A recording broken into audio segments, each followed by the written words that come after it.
Hi everyone, welcome back again to my Facebook page and to my live video. So thank you again for tuning in. I hope that we get a good network connection because I know the last time I did it, it was a little bit jumpy, but bear with me. If I'm aware that the connection goes off, I'll repeat whatever I was saying and I'll patch it up, so don't worry. So first of all, I want to say thank you so much for reading my book and my new book, What If This Is Heaven? And thank you so much for the positive feedback that I've received from it. I am so thrilled because doing a second book can be a little bit nerve-wracking. I mean, I know I talk about being fearless. Yes, I was fearless. I wrote it. I pushed the boundaries. I actually pushed the boundaries a little bit more with this one and spoke a little bit more fearlessly. One of the things that I realized, for those of you who know my story, when my dad told me in the other realm, go back and live your life fearlessly, he didn't mean go back and go paragliding and bungee jumping. That's not what he was referring to. He was referring to be yourself fearlessly, being myself fearlessly. So to me, that's what living my life fearlessly means. It means being myself fearlessly. And so what does that mean, being myself fearlessly? It means allowing myself to be who I am without worrying so much about what other people think of me. It means to stop tailoring myself, to stop contorting myself, making myself small and dimming my light just to be accepted by other people. Because for a lot of us, and for me before this experience, what was driving my behavior was my fear of shame, my fear of being embarrassed, my fear of disappointing other people. Those things, those were the fears that were driving my behavior. Do you relate to this? You who are listening, you relate to this? So being myself fearlessly means to remember that I have to drive the bus, not everyone else's feelings about me. So in other words, be who I came here to be. One of the things that we tend to do is, what we don't realize is that when we set ourselves up to fail, from the time we're really young, and I speak about this to an extent in What If This Is Heaven, I speak about why our lives are hell instead of heaven. Because from the time we're really young, we're actually taught to look outwards for our approval instead of to turn inwards to ask ourselves, what do I feel like doing? What is my passion? Who am I? We don't ask ourselves that question. We base all our behaviors on external approval. And so what happens is, as we constantly chase after approval, our behaviors become learned by what gets us the most approval. And the more we do that, the more we lose touch with who we really are. And then what happens is that when we don't get the approval, we start beating ourselves up and we try even harder to please people. And we end up losing ourselves even more. And the more we go after external approval, the more we lose ourselves, the more we become somebody who we are not. And because we're trying to be someone we're not, of course we fail. Of course we fail. We set ourselves up to fail, and then we beat ourselves up for failing. And so this is why in my book I talk about the importance of being ourselves and how to discover who that is. And I'll give you the easy way. The easy way is to constantly ask yourself, who am I? Whenever you want to decide what you want to do next, what your path is, what your goals are, it's not about doing, it's not about using your mind to come up with goals, it's not about figuring it out, it's not about any of these things. It's not about figuring out, okay, which job shall I take, what are the pros and cons, let me make the list, let me make the positive list and the negative list. It's none of that. You only have to ask yourself one question: who am I? Who am I? When you know who you are, you will know which is the choice to take that aligns with who you are.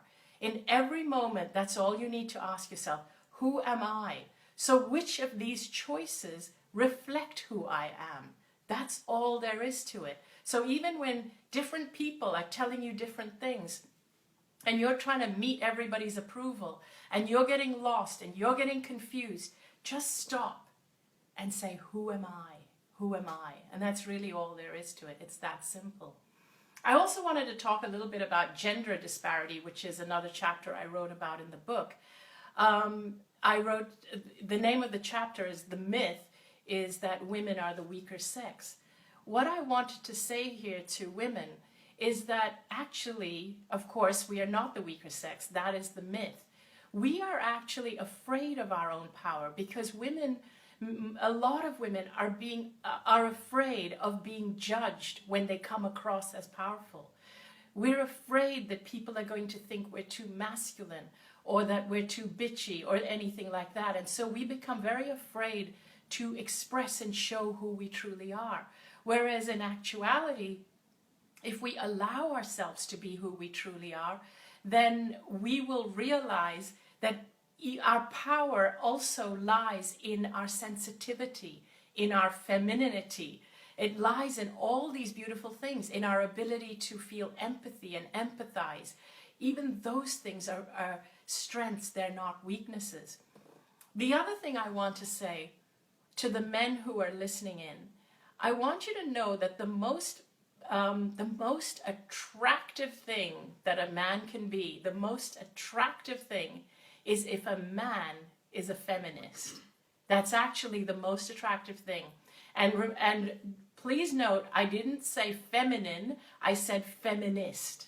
If a man is a feminist, then it allows the woman to completely be herself. It allows her to be totally a woman. She does not feel she has to fight for her rights. When I was younger, when I was growing up, I grew up in a culture where women were treated less than men. There was huge gender disparity. There was huge amounts of misogyny. I grew up in that kind of a culture. And all of those things made me feel horrible about being a woman. Something didn't feel right for me. It just didn't feel right.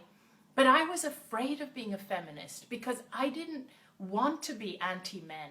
I didn't want people to think that I hated men because I didn't. I didn't hate men. But I did want to stand up for my own rights.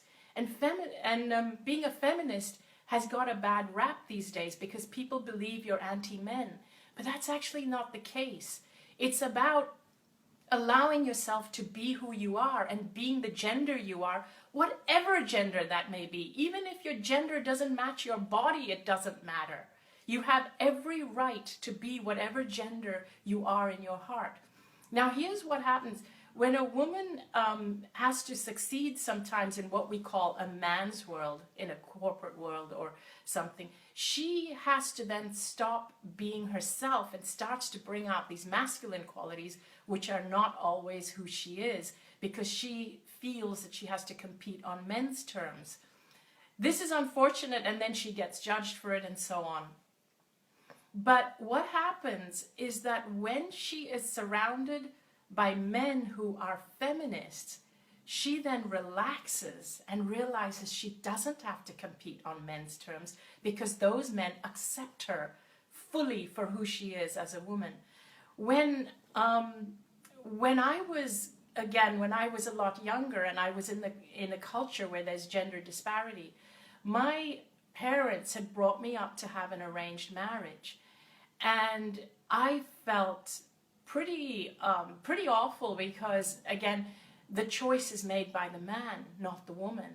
And I always felt that I had to be of service. I had to comply. I had to be malleable. I had to make myself like I wasn't allowed to be too smart or too educated or too assertive or too anything, so that I would be more attractive to the man who my parents would want me to marry. Of course, that doesn't happen as much today, but I know in many cultures it still happens in Asia, but it probably doesn't happen in the West. But even then, I think it happens on a subtler level where women play themselves down in order to be attractive to men. When I met the person who is my husband today, Danny, and I met him over 20 years ago, we've been married for 20 years, the one thing the one thing that made me realize that he was the man for me was the fact that he was actually more of a feminist than I am. And because of that, I realized that I don't have to worry about my rights about being a woman. I can relax because he's aware of them. He's aware of them. And do you know, as a man, if you're aware of a woman's value, she can relax and she can really be truly herself without having to feel she needs to fight in a man's world or be tough or be strong or be anything except herself. So anyway, I'm going to now look at your questions, and sometimes I have difficulty in finding the questions here on Facebook, but I'm going to, if you have any questions, please write them in, and if I can't see them, I'm going to ask my wonderful social media coordinator, who's right here in front of me, to read me out a couple of questions, because for some reason they aren't actually appearing on my screen. Okay. So yes, shoot, give me a random question and who is actually, and name somebody. Wait a minute, I see something. I see questions here. I see 180 comments. Let me click on them, and sometimes it just acts up like this. Oops. No. Go ahead and tell me. Okay. Name a question. Okay. Priya asks, how do you allow judgment? How to reach that place of peace in mind and heart when you are surrounded by negative people? That's an excellent one. So first of all, when you say negative people, what that usually means when you feel that someone is a negative person, and I guess that means that you are feeling that they're judging you. And so what we have to do is get to a place where we can accept them for who they truly are. We can accept them, and I can see comments now. Hi, Elizabeth Coughlin. How do you release an unwanted emotion like anxiety? I'll get to you in a moment. So the negative judgment people, give me a moment. Let me tune into that one. You need to spend some time alone. My sense is that you are being bombarded by other people around you and their views. When you're being affected by other people's negative judgment, that is a signal to you that you are a people pleaser. You are trying to please other people. And because you have another calling, something else that's calling you, where you know you can't please them, you want them to change. So the thing to do is to wish them well and find languaging, because languaging, when you don't comply with people, when you don't listen to them, you don't have to do it in a rude or nasty way. The reason why we're afraid to tell people is because we're afraid they're going to think we're nasty, we're bitchy. So just find the tools of language. Like you can say, you know what, I really love you and I value your opinion, but right now what you're doing doesn't quite feel right for me. Maybe I'll come back to it, but I need to do this right now for me. So I've had to do that quite a few times. And here's what's really interesting for me. When I came back from the other realm, I thought, okay, I've learned. I have to be myself and not worry about judgment and not worry about what other people are going to say. And I became very bold and brave and strong, and I moved away from my old neighborhood, and I thought I just had my old community to worry about, and so I was able to conquer that very easily. But the universe had other plans. The universe then catapults me onto the world stage and kind of goes, okay, let's see how you handled not being a people pleaser on a world stage with thousands of people listening to you, following you. Not everyone's going to agree with your message. And when they don't agree with it, they're going to post it publicly. How are you going to react to that? So the universe keeps giving us challenges like that. But these challenges always take us back to ourselves. So even when you hear judgments from other people, ask yourself, okay, what am I being called to do here? What am I being called to do? Who am I? What is my vision for myself? Once you have clarity in that, what is my vision? Who am I? What am I being called to do? It becomes a lot easier to respond to the people who are trying to get you to dance to their tune and to pull your strings. So, hi, Debbie Humphreys. Fear, anxiety, depression are my struggles. How can I eliminate them without meds? Okay, so here's the thing. I have no judgment about meds, but, and there's a big but. If you take meds, they are just like training wheels on a bicycle. They're not permanent. They're like a crutch. You've got to wean yourself off them. And so sometimes you can use meds like a Band-Aid as a temporary thing if you need to. If you can find natural alternatives, that's even better, you know, like St. John's wort, kava, whatever. But the way that I would actually wean myself off depression, anxiety, what is depression? What is anxiety? These are actually a form of fear. And they are like a long-term, ongoing, constant form of fear. What is fear? Fear, bursts of fear are not a bad thing. They come in to save your life. Fear is a survival mechanism. Fear is what helps you to, when you're in the line of danger, it helps you to get out of danger. It helps you to jump out of the way of oncoming cars or traffic or a train or an animal that's about to attack you. So you need that rush of adrenaline. But once you're out of danger, the fear should subside. And when we're in this state of fear, what it does is it uses up a lot of energy. It changes our hormone composition.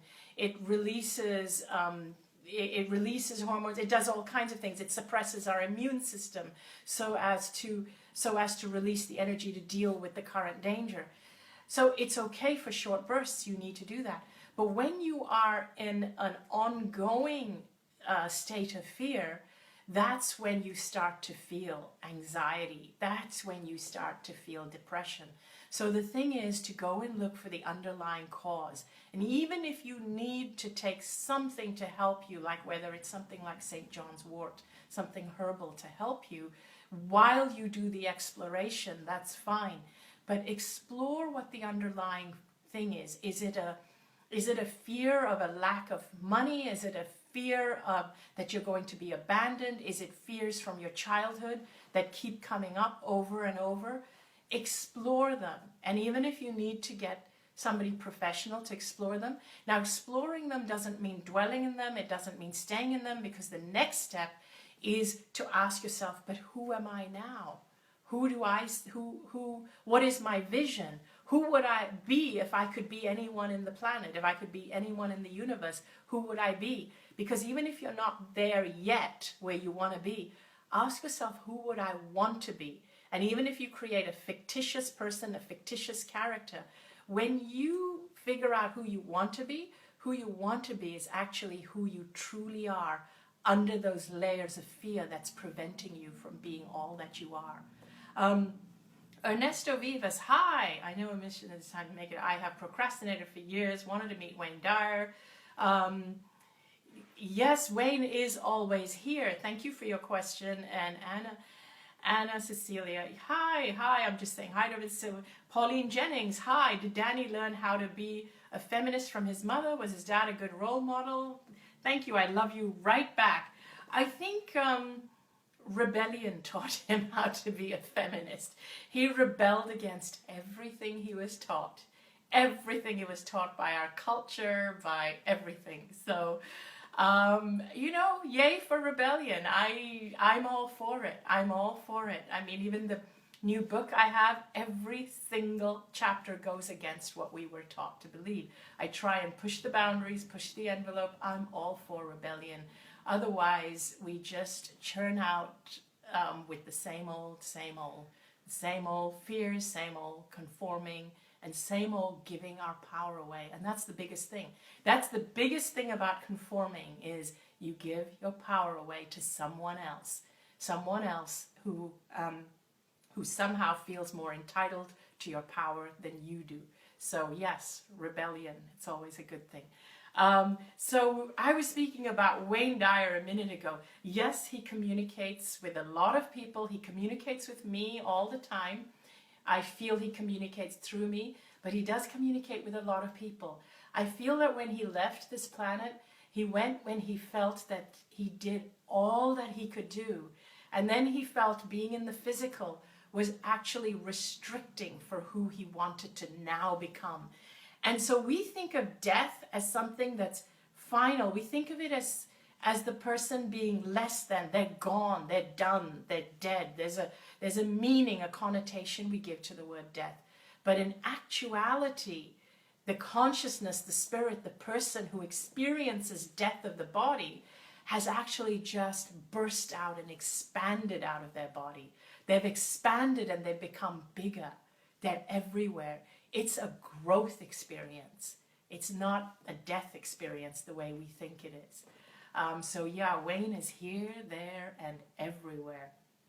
Ana Paula Maria Gonzalez, thank you. Oh, thank you. You said we both transmit a very peaceful energy. Yes, thank you very much. And I'm sorry for the delayed start, by the way. I know I started late, and that was all Danny's fault. So I didn't. He was up to his shenanigans again. And yes, he's on the side there. Sophia, hi. Can someone be a soulmate if they hurt you? Yes, they can, but sometimes it's a temporary soulmate to teach you a lesson. It's to teach you something you really need to know. Even the people who hurt you are here to teach you something, to take you to your next level. Again, but the biggest lesson you learn from everything is who you truly are. Everything you learn takes you back to who you truly are. Someone is asking, Brenda, hi, do you ever get sick anymore? Colds, is all illness fear-based? What about migraines? I won't say all illness is fear-based. I would say you can run your energy right down. It comes with not caring for myself, with a lack of self-care. If I fall into the pattern sometimes of constantly doing, putting other people ahead of me, being there for everyone except myself, I can get so run down that my immune system gets so drained that I will pick up whatever's going around. But as soon as I pick something like that up, I immediately know it's a sign for me to start taking care of myself. It doesn't mean I never get sick, but as soon as I do get sick, I do start taking care of myself, and I do ask myself, okay, what is it? What can I do for myself? How can I take care of myself? How can I nurture myself through this? One thing you must not do when you get sick, and I'm sorry, I don't mean to order you not to do it, but I invite you to not do it, is do not judge yourself. Please don't judge yourself when you get sick. Don't say, how could I have gotten sick? With everything I know, with everything I do, how could I have gotten sick? Look, your body is saying, give me a break. I need to sit down. I need to lie down. I want to go to bed, whatever. Just allow your body to do what it wants to do. Your body is extremely smart. It's smarter than you are. It's smarter than my body's smarter than I am, that's for sure. I'm not that smart. The universe is smarter than me. My physical body knows what it's doing. I don't try and figure it out. I don't tell it to breathe. I don't tell my heart to beat. It does it by itself. So I allow it to heal by itself as well. Sometimes I help it along so that I'll just feel more comfortable, but sometimes I help it just because it makes me feel good, but everything's a placebo anyway. But don't beat your body up. Don't beat yourself up if you get sick. Don't beat yourself up if you have problems. Don't beat yourself up if you have anxiety, anything. Be kind to yourself. And when you're kind to yourself, you'll notice you're kind to other people as well. Be kind to yourself. Be kind to everybody. And I thank you so much for tuning in. I love you all, every single one of you, all of you. Please continue to tune in. Tune in to my radio show every week. I've got a radio show next Wednesday where I will be taking callers. So please tune in. Please call me. I love hearing from you. I loved meeting many of you last weekend in Philadelphia. Thank you for being there. Thank you. Love you. See you all really soon. Mwah. Bye.